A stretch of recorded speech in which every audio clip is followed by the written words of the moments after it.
Appreciate you coming, Rick. Live on the reel.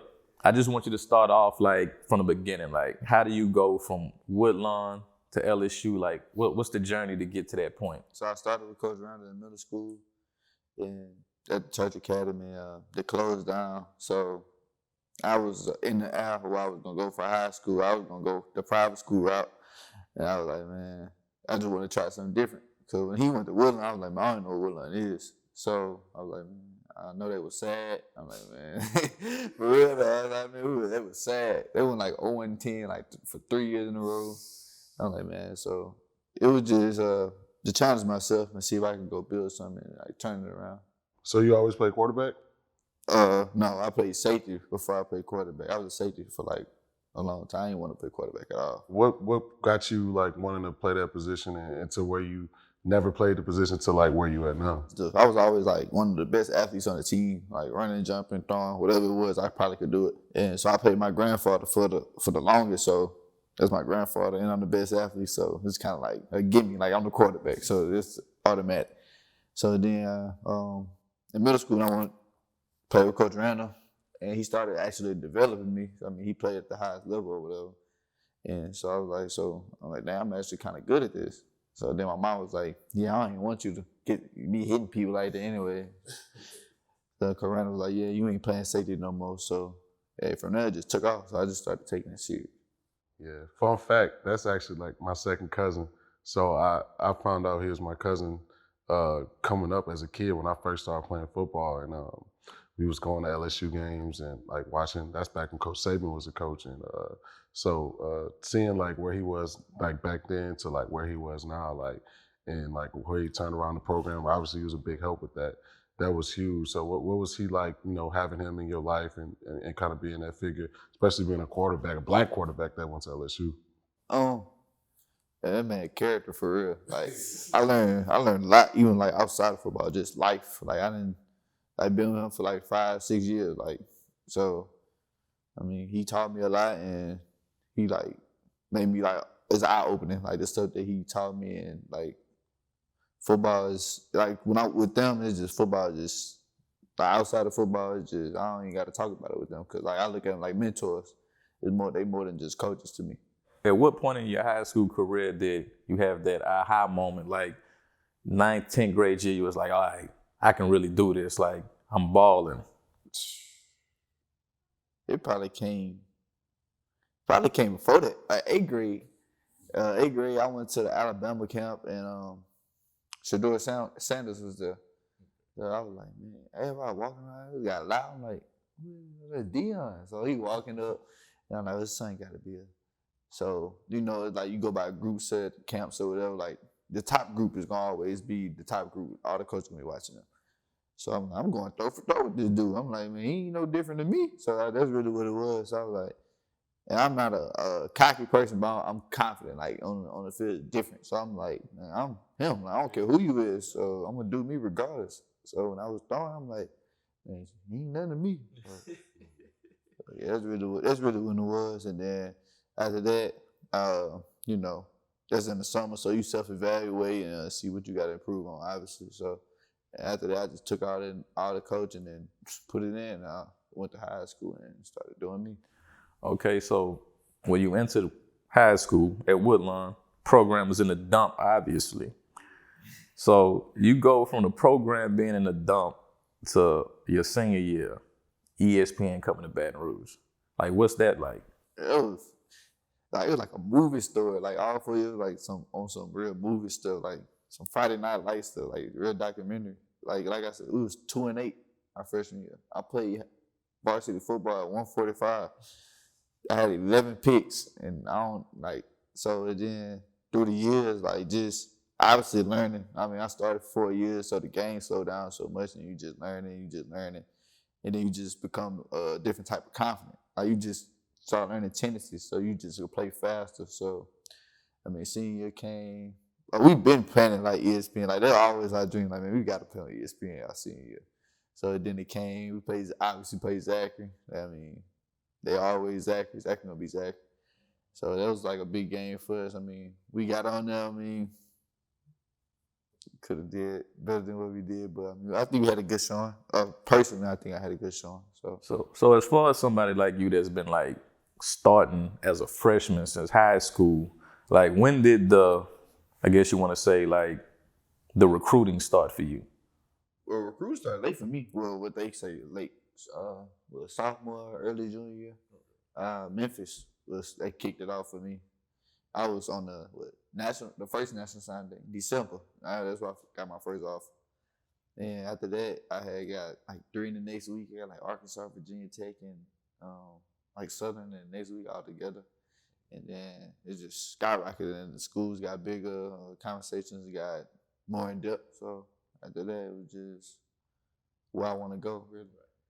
What was the first school that you kind of got happy about? Like, oh, they offered me. Like, I've been waiting on that one. LSU offered me at a 7-on-7 tournament, and I was mad. Like I was happy in the sense that like I finally got the home team, but I was mad that it took so long because like I went to the camp the week before, and then they had a camp the day before the 7-on-7. I went to that one, and I'm like, they started talking good. They started blowing my phone up. I'm like, bro, we not gonna offer me. I'm like, damn. Like it took forever for the offer, so we go to 7-on-7. And like I said, Woodlawn's like in the dump. So that's like the first year we getting ready to turn around that summer. And we run through pool play. I mean, like we beating everybody bad. Like we running through it. And then like, all right, everybody just, we a dump. So they're like, man, we about to die out. We ended up winning the whole tournament. So at the tournament, Coach O was there. He was like, yeah, we'd like to offer you now. I'm like, yeah, now. So yeah.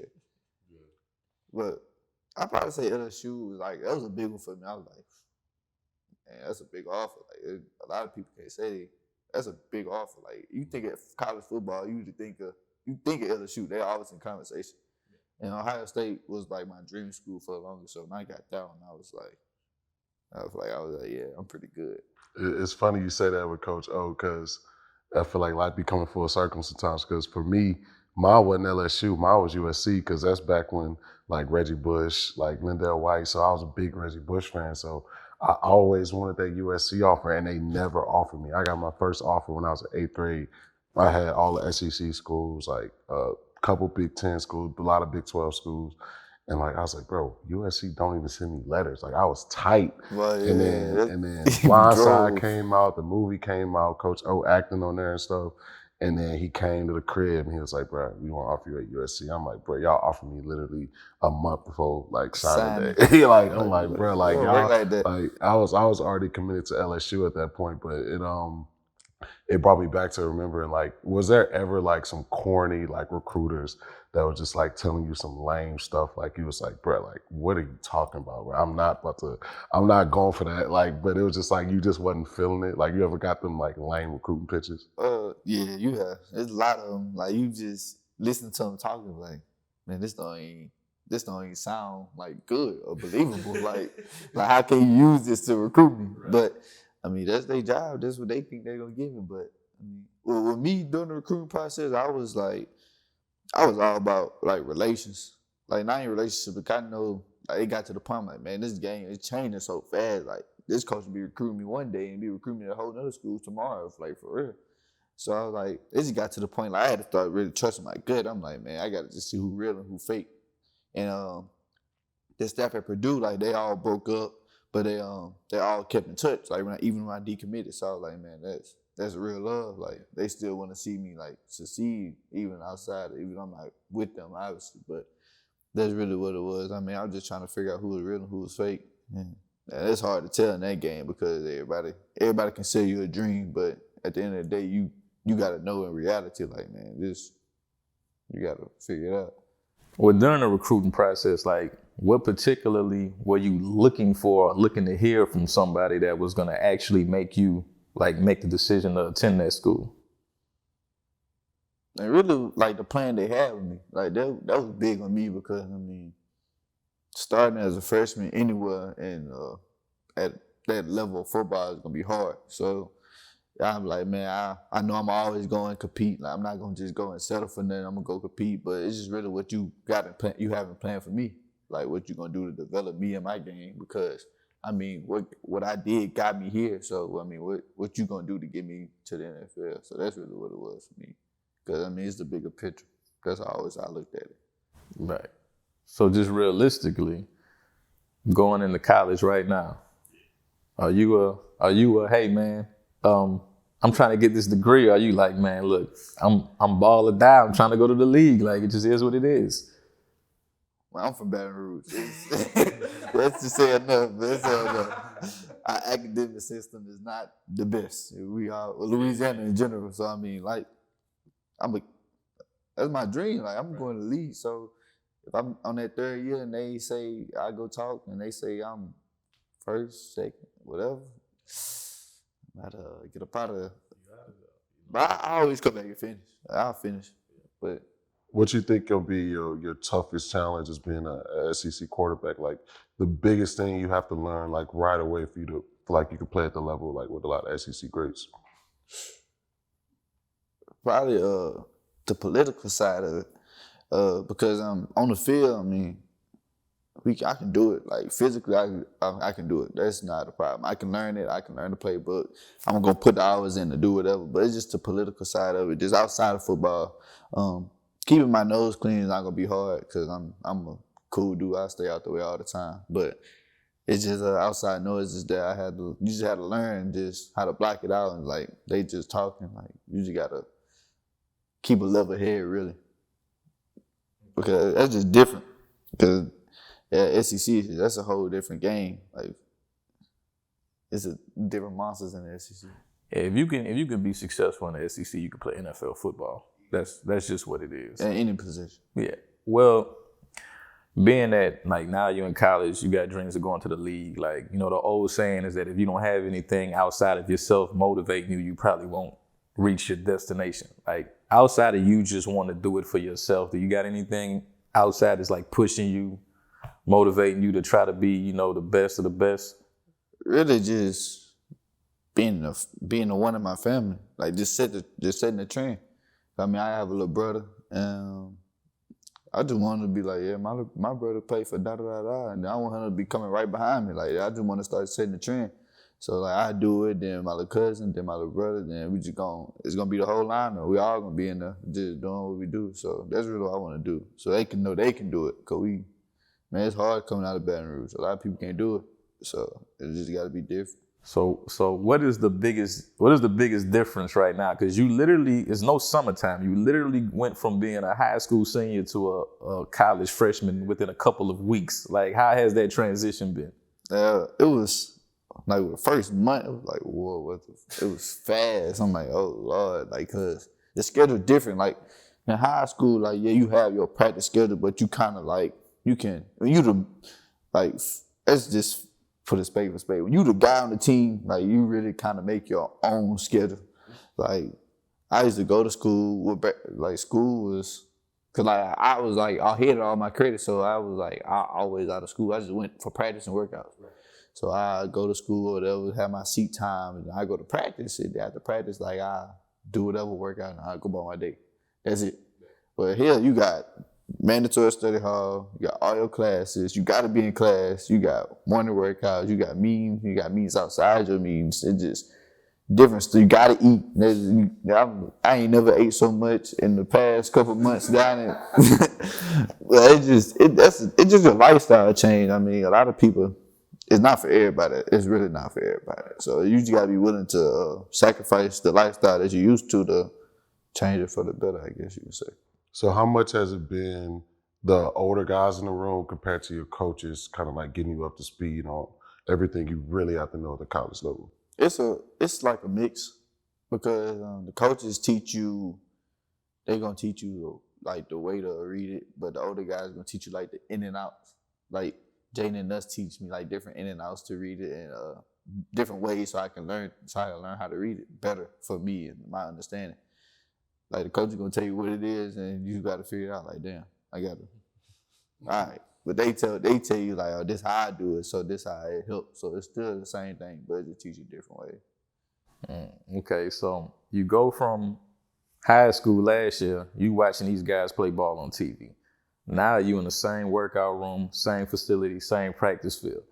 Who is somebody on LSU's team right now that you on a practice field with him? You like, damn, he really like that. You ready? Malik Neighbors, the receiver.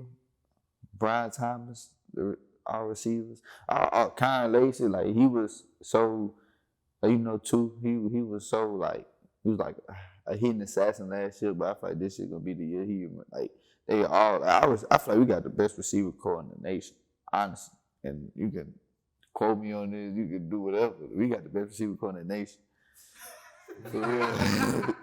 We really do. Well, they like even like our freshmen coming in, like you said earlier, we got Lil Sampson, we got Sheldon Sampson Jr., we got Jalen Brown, we got Kyle Parkinson. Like we tough at us. We so deep, like and then everybody like good in their own way. And Coach Hank did a good job recruiting them, like cause everybody good at something. Like you got deep threats, you got people that's about to route you up, about to create space, and you got pure speed. But on the defensive side of the ball, I mean, Eric Perkins, he really like he really that fast. And like he's a football player. Like he's one of the people that just have it, in my opinion. Like he just got it. He's just gonna be good at it. Do you got any since coming in? I know it's still early in your tenure, but like, do you have any like special relationships with any coaches out there? Like who's your guy? Like Sharon Wilson. Yeah, he recruited me at La Tech, and he came here, and I guess he put the word back in for me so I can get recruited again to go here. Man, just a good dude, man. Character, funny. I always go to him to advice. He gonna keep it real with me all the time. I know that for a fact. So we have some real sit downs, have some real talk. It's really needed. You got to have somebody in your corner, like especially when you're going through that process. So with the whole recruiting thing, I feel like college football has kind of made a huge transition to like where it is now. Because like when I was playing, like there was no transferring. Like you'd have to get permission from the head coach, and even if you wanted to transfer, you have to go down a level. Now with the transfer portal, I feel like it gives a lot of players, a lot of freedom now, which I think is great. What do you feel about that as far as that goes, like the new dynamic with everything going on now where guys can kind of create their own path, whether it's not playing time, coaching staff changes? Like, do you think that's a bad thing for college football, or do you think that's kind of a good thing to kind of give guys that freedom to kind of do what they want to do? I feel like it's, like you said, I feel like it's a good thing too, because sometimes, I mean, we human, we all human, like we make mistakes. Like we probably think it might be what it is, and you get there, but man, I'm not really messing with this. So just to give them the option to have the option, like, I might want to go somewhere else and not have to go down a level. You can go to the same status of another school and still be fine and still be on that level. So I feel like that's good. So I think about like moving forward with the process, learning from the guys already in the locker room. There's like a long list of quarterbacks at LSU you falling up behind. Like, as far as what are your personal goals for your time at LSU? Like you said, it's some dollars in front of you. What anybody say, you want to be the best. I just want to be different, really, because all of them was good at, like Burrow, he had one of the best teams in college football. Like that's hard to mess up, in my opinion. That's hard to mess up.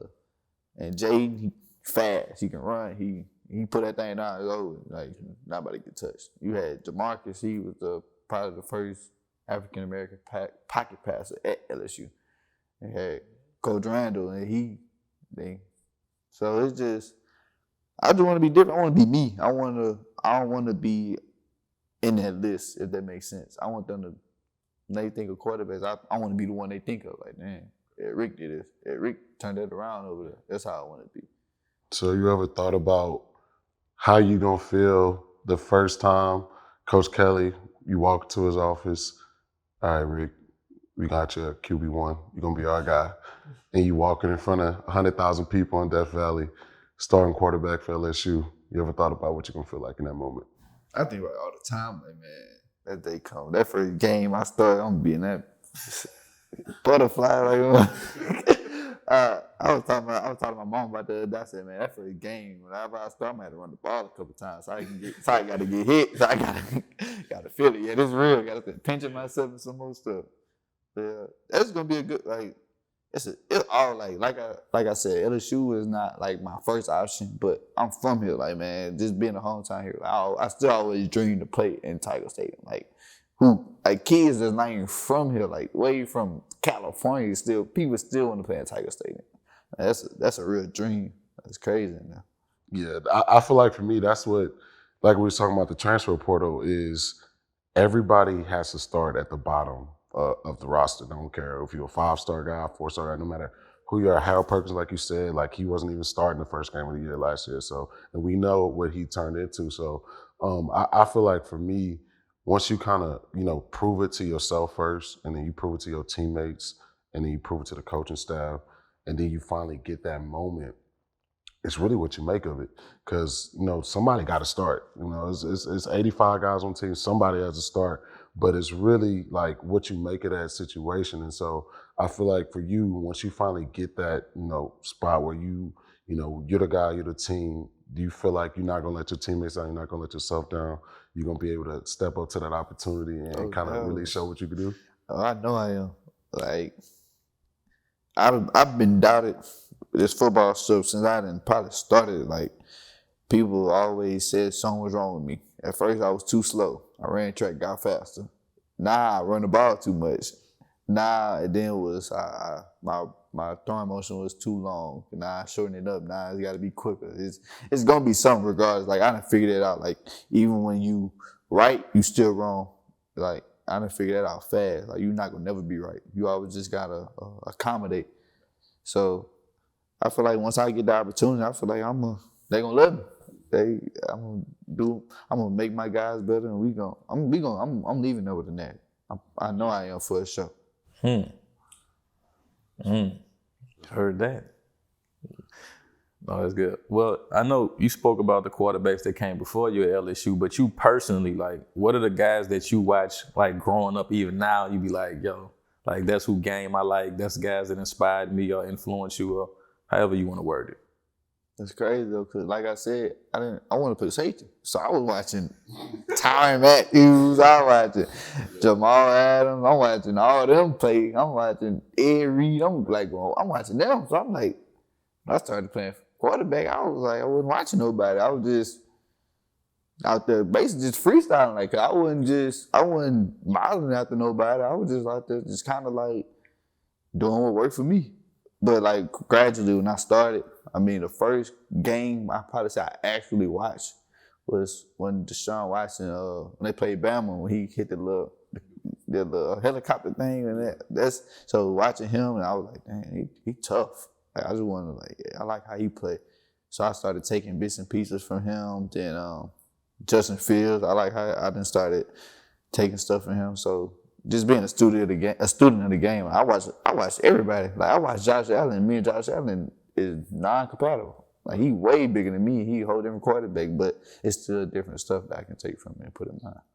I feel like that's actually a great thing, though, because to me, like, playing at the highest level, playing in the NFL, safeties give you everything you need to know every play. It's been so many games to where, you pre-snap, you know where the safeties are, you know what covers you, and how much have, you kind of took that, part of knowledge of knowing kind of what safeties are doing and could putting that into like what you're learning now in the college offenses, like two high, single high, like all that stuff, like learning kind of where safeties are lining up pre-snap. Like you said, just like I studied, that's why I wanted to be, so that's why I was always looking at. So just all common sense, because that's kind of how I look at, like, just all general football knowledge. If he low, they probably about to rotate. If he high, he probably just gonna get in his quarter. So it's just stuff like that, and then off leverage. It's just, I feel like general football. I feel like you can't teach general football knowledge. You just got to have a feel for the game. I feel like I just had it. Like, I always tell my partners that I got spidey senses on the field. So that's what it is. How do you feel like your progression has been so far since you've been at LSU? Like, you feel like just in those first couple months that you've learned a lot, your game has gotten better since getting there? I definitely learned a lot, and I definitely took some big leaps. Like, even with body transformation, throwing mechanics, and knowledge of the games. So just being there and being around all those people, like you talk football so much, you start learning different stuff. You start learning what makes other people better and what they use to make themselves better. And study habits, that was big for me coming in, and I didn't got way better. I got way better with that. So on an average day, right now the transition from your average day of high school to your average day of college, like what is the difference of like hours allocated to football?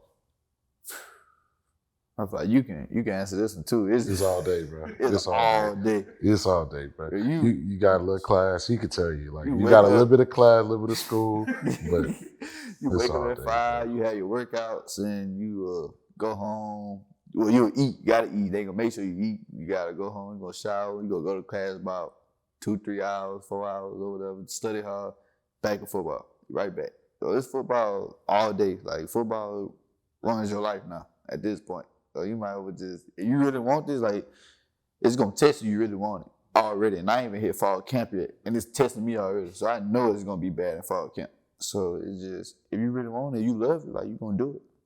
So when I was coming out, I just for some reason, like I know I was getting recruited by them heavy. I took some official visits there, but we could not stand Bama. Like it's no matter what, we just couldn't stand them. Like, is there a team right now in the SEC? It's like, bro, like I want to fade them. Like they the ops. Like I want them. Like I want to beat them. You still there? It's still there. It's still. always been like, Georgia. I mean, Georgia, and finally they made that come up. Now they almost the top dogs. So everybody are gonna look at them like, yeah, Georgia is this, Georgia is that. They done won last 2 years or last 3 years or whatever. But man, we gotta go run it. We gotta go run it. That's how we gotta look at it. We gotta get over everybody. They gotta see us. They ain't gotta see them. Man, I like to talk about like gratitude a lot. Like how often right now do you wake up in the morning like, damn, I'm a quarterback at LSU? Every day, walking to the facility, you to get in that mud without having a knock on the door, like I'm at this. Go to see the little lock, you like, dang, bro, I done did it, but I had to like really get away from that, cause like, yeah, I done did it, but it ain't over. I gotta get to it now. So I always talk to my grandfather was the first person, like I said, he started football for me, so we always be talking, and it was like, man, yeah, I'm here, but I ain't about to be the one like, yeah, I played for LSU and be fine with that. I'm about to be the one, yeah, I played at LSU. Yeah. What's the balance between, like we talked about, kind of being in the room with Jaden and being in the room with Nuss, of those guys kind of mentoring you or whatever, but at the same time it's like, bro, like I want your spot, like I want to be the guy. So what's that kind of relationship like, kind of mentoring between those two things, like having those guys kind of be older than you, but at the same time knowing like, bro, I still want to be the guy. We all competing at the end of the day, but at the end of the day, we don't look at it like that. I mean, I know we do, but we all different. Jaden is he can run, and he's an underrated passer. Like he's a real underrated passer. His knowledge of the game is crazy. Like he's so smart, and he's a passer. He can really pass. Like he don't even like running. And thus as we know, he gonna take his shots and he gonna make the big plays. He gonna make the ooh and ah throws. And I'm different. I think I do a little bit of both. I can run. I'm elusive, and I can pass. I'm a pocket passer in my opinion. They can run. So I feel like just even when coaches coaching us, we all really tune into it because we can all take bits and pieces from each other and just learn. That's how we do it though. Give different advice. But more so them than me because I'm learning from them. But yeah, I be just taking it from them. I just be soaking it up. But who was in the room with you? Running back wise? So I tell people all the time, every running back in the room with me played in the NFL at some capacity. So I was in the room with Spencer Ware. He played for the Chiefs, like right when Mahomes started. Alfred Blue, he started for the Houston Texans. Played with Terrence McGee. He went to the Baltimore Ravens. Kenny Hilliard. He went to the Texans as well. And then I played with Michael Ford. He went to the Bears. So when I got there, I tell people the story all the time. I was like the 5th, 6th running back on the depth chart. Like, Coach Miles walked me into his office, like, 3rd week of the season. Alfred Blue had 100 yards rushing every game to start the year. He was like, Jeremy, like, you know what? Like, we probably about to redshirt you. And I'm like, F that shit. Like, I'm not, like, you not about to redshirt me, bro. Like, F that, whatever. And I was like, whatever I got to do, coach, like, special teams, like, whatever. And he was like, you know what? Like, if you want to move the receiver, like, you could try to move the receiver, bro. I'm 235. I'm like, you know what? Like, fuck it. Like, put me a receiver. But that next week, you know, it was football. Alfred Blue tore his ACL. And then Spencer messed up his shoulder. And then we was blowing out like some D3 school, like Idaho State or something. And then they threw me in there. I had 2 touchdowns. And then like once I got in there and got my chance, like I never looked back. And then like 2 weeks later, we was playing South Carolina. They was number 3 team in the country. I didn't even start that game, but I went off. Like I had like 140 yards, like 2 touchdowns. And then like it was crazy because like obviously you from Baton Rouge or whatever, like you cut on ESPN on Saturdays and stuff, like they playing your highlights. Like, you know, they talk about you on ESPN. I'm like, damn, bro, this shit is crazy. But like you get that. And that's the, you know, the thing, like you said, with the gratitude is like once you go to LSU, you got that opportunity. Like you got like and the crazy thing for me is like the NFL guys that's watching on Saturday nights too. Like they're watching that too. So like everybody is watching it. You got that stage. And so like when you get on that stage, like it's nothing bigger, bro. It's nothing better. And it's like, that's why I tell people all the time, like that's why I went to LSU. Cause it's like, you're gonna be on that stage, bro. And if you ball, like, bro, the whole world watching. Yeah, that's probably the biggest thing for me. I'm like, I just wanted to play on the biggest stage. I love moments like that. Like I love that pressure. I feel like I thrive a different way in that pressure. It just make me go. You have any like artists you listen to that give you motivation, like game day? I gotta have this on, or I'm not gonna be in the vibe. Like I need to be in for the game. Man, yeah, I was listening to Kevin Gates all day, that whole day. Just Kevin, I don't know what it is, but I just be in there just, and my big cousins, and so I just be listening to that, and then like I told him earlier, like the whole day I listen to that, like some real the gangster stuff, and then before the game I put like some R&B. Like, I gotta slow down. They gotta keep me calm. I be having to put like some real slow stuff on like Raw Wave or something. I be having to slow down. Yeah, that's funny because I was on the same tip when I was in the league. Cause like it, like for one, like people don't realize, bro, when you're a rookie, like you really got to play in 20-something games. Like you got all the preseason games, and then you have to play in every regular season game. Then if you go to playoffs, hopefully add another 3 or 4 if you go to the Super Bowl. So like for me, like go through spring football LSU, play the whole season, and then you jump in right in the combine training, pro day training, then right in the like camp. Then you got to play all preseason games. Then you got to play the whole season. Like after that, like it was like 2 years of football nonstop. Like after my rookie year, like I was dead. But more of the story was like every pregame, I couldn't listen to rap. Like I couldn't. Like I'm like, bro, like I need to save as much energy as possible, cause like once this game starts, I'm gonna need everything. Like, cause like once you get to that level, bro, like it's the best in the world, bro. So it's like if you tired, body hurting, they gonna make you pay for it. So like I learned my lesson. Like pregame, bumping Boosie, bumping Young Boy. I'm like, all right. Then I'm like, hold up, like Tired of it. I'm like, hold up, cause like at LSU we was on the same tip. Like we bumping Boosie every pregame, we bumping Level, like we turned. Like we All the turned. club Like, bangers look, yeah, we bumping straight club bangers, and like, yeah, you had the energy when you're young. Once I got to league, but I'm like, bro, nah, I gotta say this. I need all this to get through this game because these boys hitting. Temptations on or something. For sure. Oh man, nah, that's dope, man. So I mean, I know you said that being able to play on the biggest stage, but man, like, what is gonna mean to you, like being at home, so you're gonna be able to play in front of your mom and your grandfather and them like that? That's just the opportunity, like. Even though I was committed to Purdue, LSU was always the option because of that. I'm like, I don't want them to have to travel. I'm a mama's boy too. I'm like, man, I really can't go too far. So I'm like, man. So then they started taking me serious. I'm like, well, gotta rock with it. Gotta take it while I can.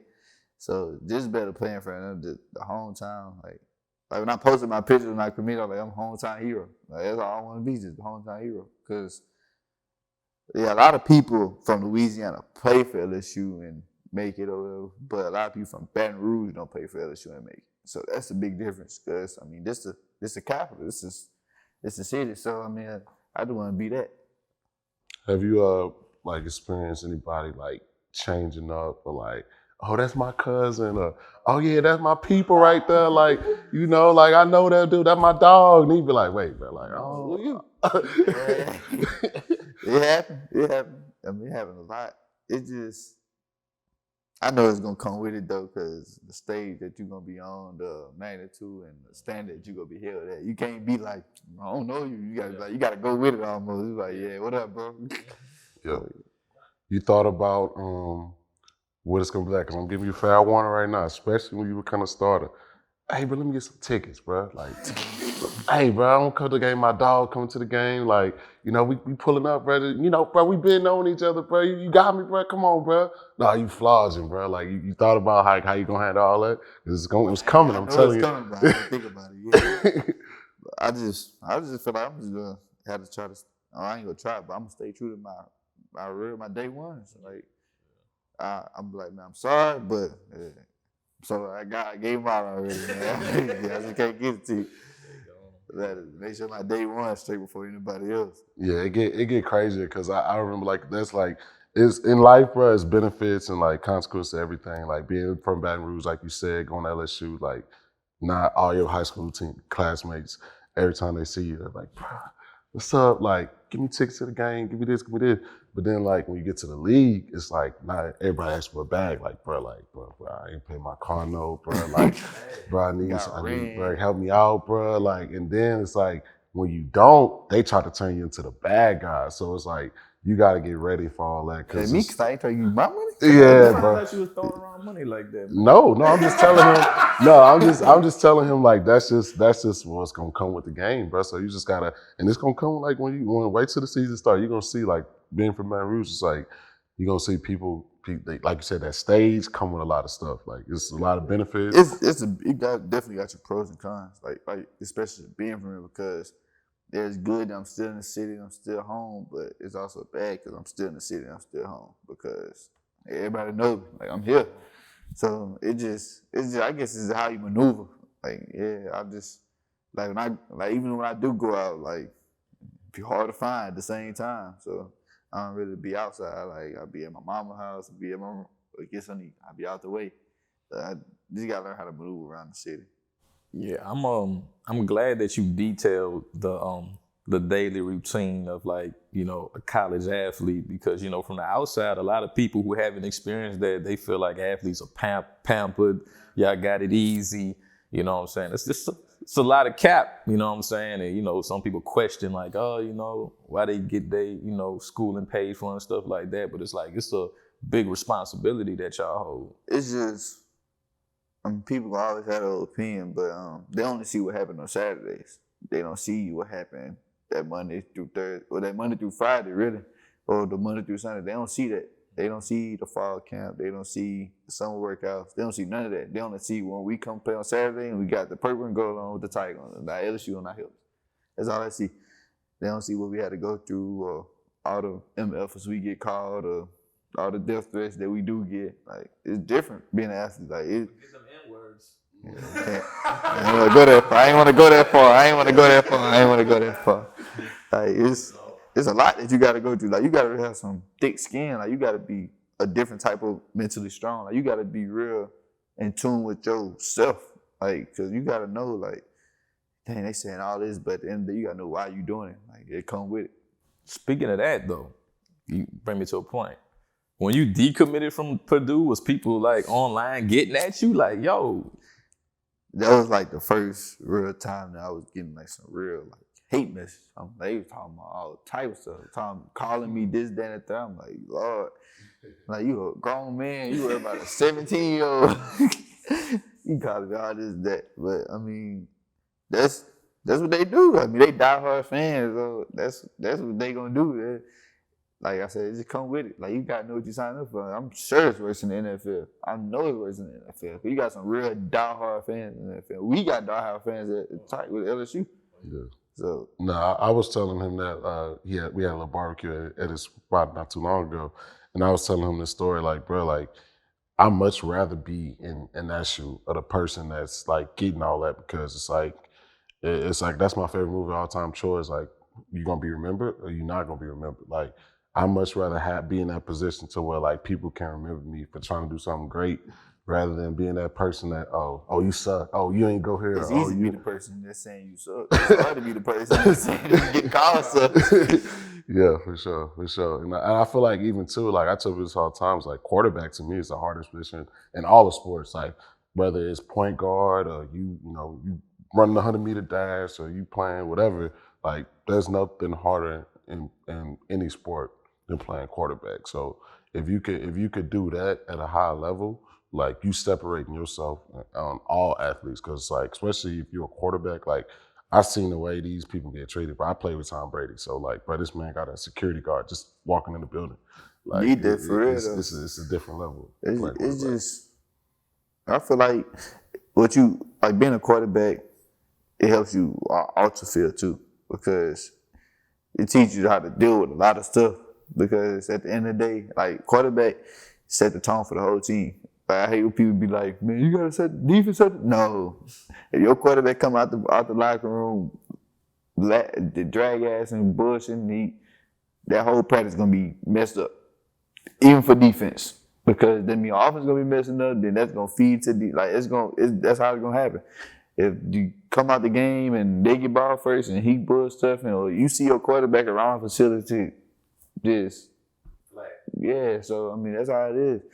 Then they just set the tone, then you got to deal with all the stuff, and you take the heat for everything. You win, good job. You had a great game. You lose, it's you. Like, it's your fault. So it just depends how you take it. That's why quarterback, like, everybody can't do it.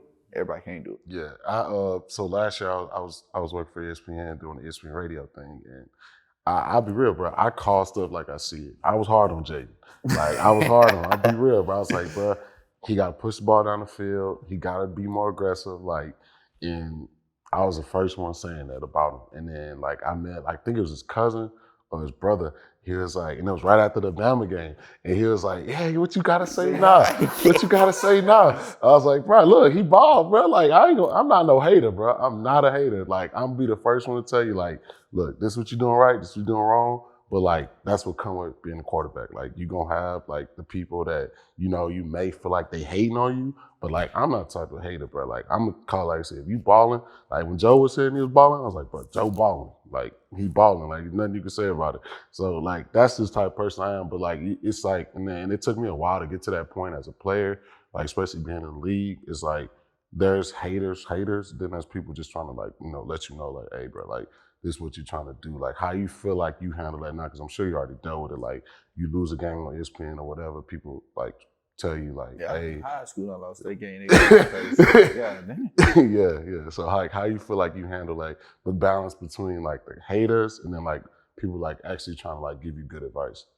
I guess you say like the delivery, how they come at you, because like you said, they just talking and they don't have no meaning behind it. Like, man, you gotta be hating. But you talking to me and you saying, like, you have like actual meaning and you know what you're talking about, and I'm always taking consideration. Like, I'm not one of the people, like, I'm not a Hollywood person. Like, I'm not, people say I'm not approachable because like how I naturally look, but if somebody come up to me, I'm gonna talk to you. I'm gonna say what up, picture, whatever. Like, we just chop it up. Like, I'm cool.